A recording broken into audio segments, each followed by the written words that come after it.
டெல்டானா என்ன விவசாயம் தானே, அரிசி இங்க நீங்க தானே போடுறீங்க. இன்னும் 10 தலைமுறைக்கு இந்த மாவட்டம் தானே இந்த தமிழ்நாட்டுக்கு சோறு போடணும். அப்ப இந்த மாவட்டத்தை எப்படி பாத்துக்கணும்? ஆனா அப்படியா பாத்துக்கிறாங்களா? கண்டுக்கிறதே இல்லை. இந்த மாவட்டத்தை கண்டுக்காம விட்டுட்டாங்க. இப்ப எது வேணாலும் பெட்ரோகெமிக்கல் வரட்டும், ஏதாவது வந்துட்டு போட்டோம். ஆனா மண்ணு அள்ளணும். குறிப்பாக இந்த பக்கத்துல இருந்து லாரியா மண்ணு அள்ளுவோம். பாத்திருக்கீங்களா? எத்தனை லாரி போகும்? நூற்றுக்கணக்கான ஆயிரக்கணக்கான லாரிகள் போகும். ஏன்னா தடுப்பணை கட்டினால் மண் அள்ள முடியாது.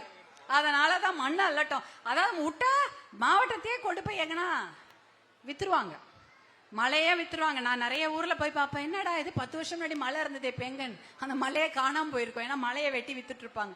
அதே போலதான் ஆற்றுப்படுகையெல்லாம் மண்ணை எடுத்து அள்ளி கொண்டு போய் பக்கத்து ஊர்ல எல்லாம் மண் எடுக்க மாட்டாங்க.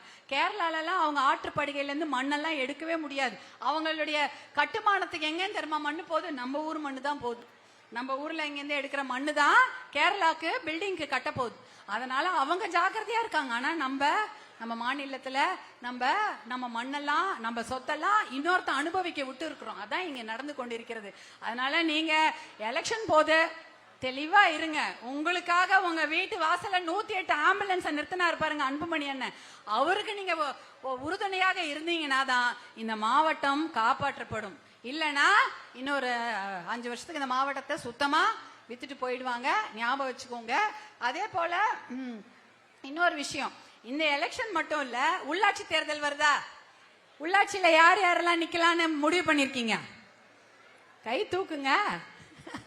உள்ளாட்சி தேர்தல் இருக்கு, நகராட்சி தேர்தல் இருக்கு. நீங்க எல்லாருமே நிக்கலாம். ஏன்னா மகளிர்லாம் வந்திருக்கீங்க. நீங்க நினைச்சா முடியாதது ஒண்ணுமே கிடையாது. நீங்க நினைச்சா ஆட்சி மாற்றத்தை கொண்டு வரலாம். நீங்க நினைச்சா வார்டு மெம்பர் ஆகலாம். வார்டு மெம்பர் ஆகிறதுக்கு ஒரு 500 ஓட்டு இருந்தா போதும். ஒரு 200 ஓட்டு வாங்கினா போதும், வார்டு மெம்பர் ஆயிடலாம். ஒரு 5000 ஓட்டு இருந்தா ஒன்றிய மெம்பர், அப்புறம் மாவட்ட கவுன்சிலர், மாவட்ட சேர்மன், அதெல்லாம் பெரிய பெரிய பதவிகள். அந்த பதவி இருந்ததுன்னா உங்க கிராமத்துக்கு என்ன வேணா செய்யலாம்.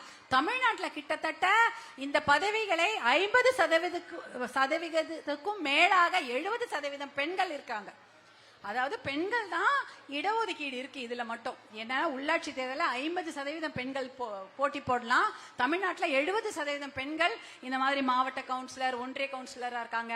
நகராட்சியிலையும் கவுன்சிலர் ஆகலாம், மாநகராட்சியிலையும் கவுன்சிலர், எது வேணாலும் ஆகலாம். நீங்க அதெல்லாம் முடிவு பண்ணிக்கோங்க. நிறைய ஞாபகம் வச்சுக்கோங்க. இதெல்லாம் நீங்க இந்த மாதிரி வார்டு மெம்பராகவோ உறுப்பினராகவோ ஆனா உங்களுடைய தெருவுக்கு நீங்களே ஒரு சிமெண்ட் ரோடு போடணுமா, ஒரு பாதுகாப்பு, பெண்களுடைய பாதுகாப்புக்கு லைட் வேணுமா, ஒரு லைட்டு, ஸ்ட்ரீட் லைட்டு, எது வேணாலும் நீங்க அமைச்சுக்கலாம்.